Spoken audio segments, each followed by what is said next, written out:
Now let's talk about the podcast itself, the show concept. What's going to separate your show from every other podcast that's out there? And the thing that you'll need to answer up front is, well, what do you want to talk about? What are the topics? What are the concepts? What are the keywords that you want to go after if you're thinking about search engine optimization and SEO and findability? And what kinds of things are going to be serving your ideal listener? So are you trying to position your company as a trusted authority in your industry? More than likely, the answer is yes. So then beyond that, what does your ideal listener need that doesn't exist yet? What's a show that would serve the person that you're trying to help, whether that's a prospect, clients, trying to gain some market share? What is something that exists that would appeal to them that doesn't exist yet? And then once you've identified, okay, this is the angle that our brand is in a position to help. These are topics we can cover. These are our strengths. This is our expertise. This is the wisdom that we have that we can offer that would be helpful for people in the buying journey. And a podcast is the medium we're going to use to do that. Then you want to identify kind of like a tagline that summarizes the value proposition of your show. Why should someone listen to your podcast? And really succinctly put that in 10 words or less. And it takes some time from when you start and give it your first shot at, what your podcast is going to be about and why it matters, until you distill it down to kind of like your final tagline. So for Honest Marketing, the tagline is proven strategies to grow your business without selling your soul. That's 10 words precisely.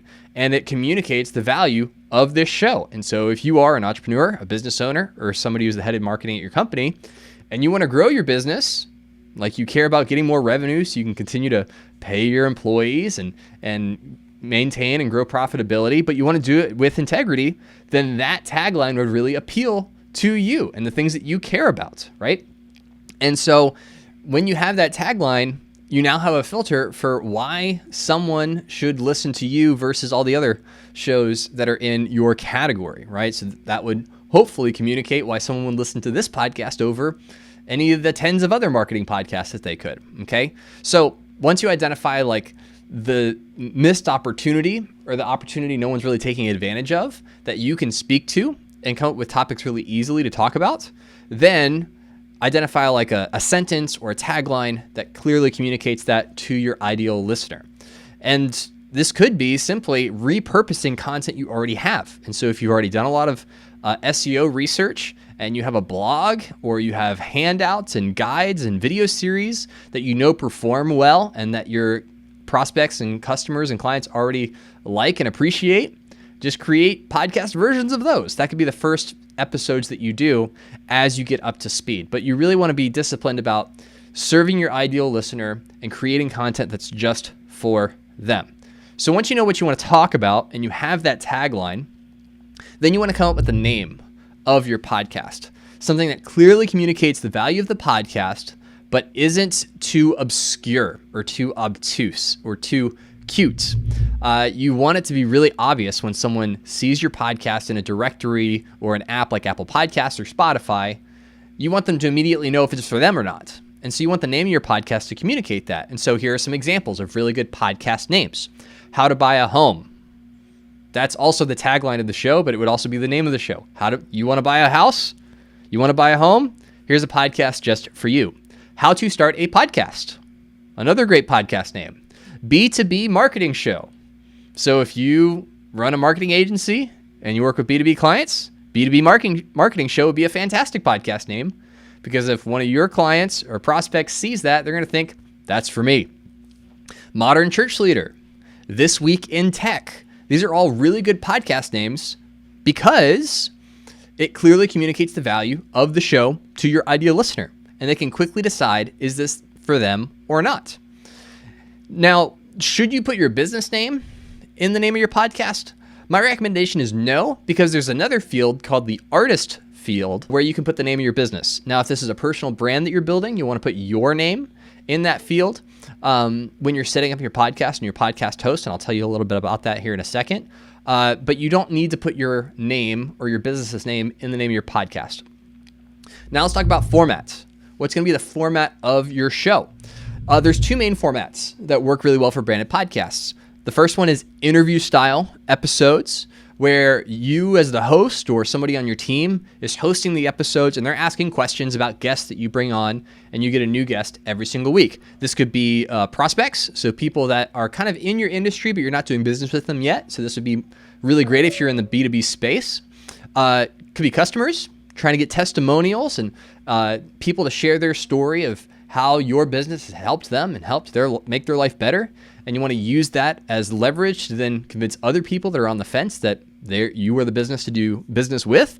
It could be other members of your company, other members of your team, and you want to highlight expertise within your company. So maybe it's not the business owner or the founder that's hosting the show. It could be someone on the marketing team, and then they interview people from within the company to share that expertise in a way that's valuable to either the customers you currently have, if you want to reduce churn, or for customers that you are going to have and you want them to get to know you as a company better and to feel confident that you know what you're doing and that you can really solve their problems.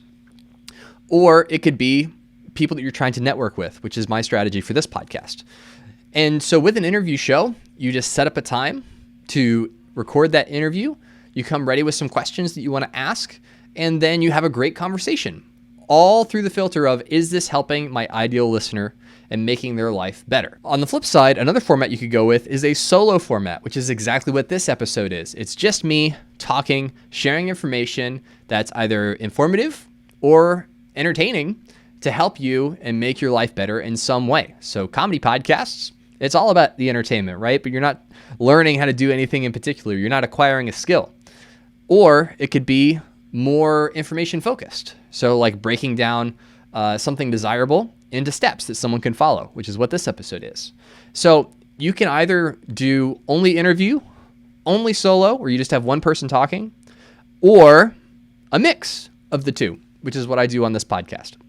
So those are the two that I recommend to start with. There are other formats you can pursue, but when you're first getting started, those are the first two that I would recommend you start with, just to eliminate complexity and make it easy to get going. Then the last thing that you want to think about for your show concept is branding, specifically the artwork or the graphic associated with your podcast. So when someone is scrolling and looking for new shows in Apple Podcasts or Spotify, the first thing they see is that square piece of artwork. And that is your first impression.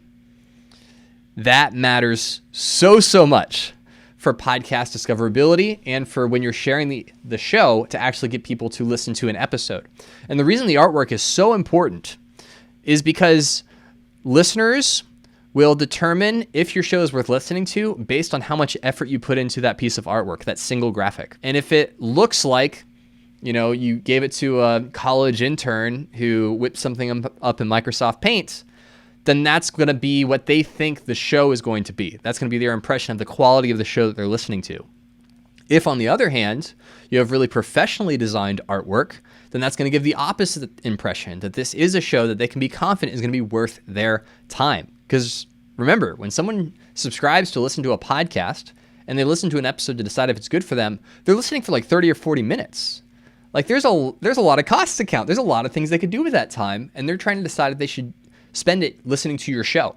And so you want the artwork to leave a really good first impression to convince your listeners that it's worth listening to. So either have a professional graphic designer on your team create something, or if you don't have a graphic designer on your company's payroll, you can use a service like 99 Designs, where you can get professionally designed artwork done for you, and it's relatively inexpensive, typically around $300 per artwork, and it's really fantastic. I've always had good results with that particular service. So your podcast cover art, super important. So just to recap, when we're looking at your show's concept, you have to identify, what are you going to talk about? What kind of topics? What kind of things are important? What kinds of things can you speak into? What does your listener want to hear? What do they want to learn about? How can you make their life better? Then you want to identify your tagline, the 10 words or less that describe your show and nothing else. Once you've identified that tagline, what are you going to name your podcast, and how do you make it really clear who it's for and really appeal to the person you're trying to reach? Then decide which format you want to lean into more, either an interview format or a solo format, and then make sure you set aside some resources to make some fantastic podcast artwork. because that will really go a long way in helping grease the skids once you launch that show to really gain some traction. Well, hey there. I hope you enjoyed that clip from the Honest Marketing Podcast. If you want to watch the entire episode, you can click right here and watch it right now. And don't forget to subscribe to the YouTube channel so you get new videos every single week.